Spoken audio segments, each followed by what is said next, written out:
10वीच्या mathematics part 1 मधील problem set 1 मधला question 5 मधला हा 5वा प्रश्न आहे। याच्यामध्ये आपल्याला x आणि y च्या व्हॅल्यू क्रॅमर सोल्व्ह करायचे। त्यासाठी बघा आपण काय करू, अगोदर हे दोन इक्वेशन घेऊ, यावरून एक इक्वेशन मिळेल आपल्याला। चला ते घेऊया।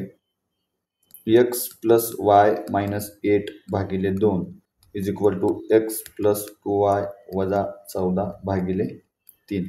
तर हे होईल बघा, 3 न गुणाकार केल्याच्या नंतर 3x + 3y - 24 बरोबर 2x अधिक बेदोनी 4y - 14 दोन्ही 28। मग ह्याचं सिम्प्लिफिकेशन केल्याच्या नंतर x ह्या 3x मधून हे 2x गेल्याच्या नंतर x, 3y मधून 4y गेल्याच्या नंतर -y आणि हे इज इक्वल टू -28 मधून अधिक 24 केल्याच्या नंतर -4। तर ह्याच्यामधून एक आपल्याला हे इक्वेशन मिळालं। आता दुसरं इक्वेशन काढण्यासाठी आपण काय करूया, x + 2y - 14 / 3 is equal to 3x - y भागिले 4।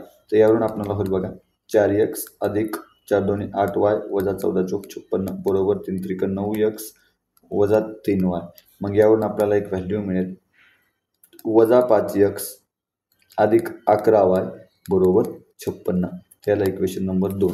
आता या दोन्ही इक्वेशनवरून आपण डिटर्मिनंटची व्हॅल्यू काढू शकतो। डी साठी बघा x चे कोएफिशिएंट घ्यायचे 1 आणि -5 आणि y चे कोएफिशिएंट -1 आणि 11। तर हे होईल बघा 1 गुणिले 11 वजा 5 गुणिले -1। तर यावरून येतं 11 × 11 वजा 5 × 5। तर 11 मधून 5 गेल्याच्या नंतर याचं उत्तर येतं 6। त्यानंतर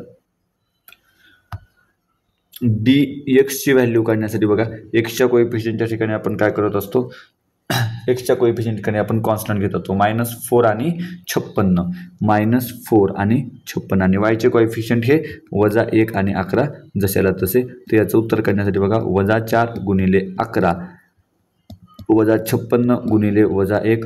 तर बघा 11 चौक -44 अधिक 56। तर याचं उत्तर येतं बघा 12। त्यानंतर dy चं उत्तर काढण्यासाठी y च्या कोएफिशिएंटच्या ठिकाणी आपण कॉन्स्टंट लिहितो आणि x चे कोएफिशिएंट आपण जशाला तसे लिहितो। तर बघा 1 गुणिले 56 वजा 5 गुणिले -4 तर 56 - 20 अशा पद्धतीने याचं उत्तर 36 येतं। मग आपल्याला माहिती आहे x बरोबर dx भागिले d आणि y बरोबर dy भागिले d।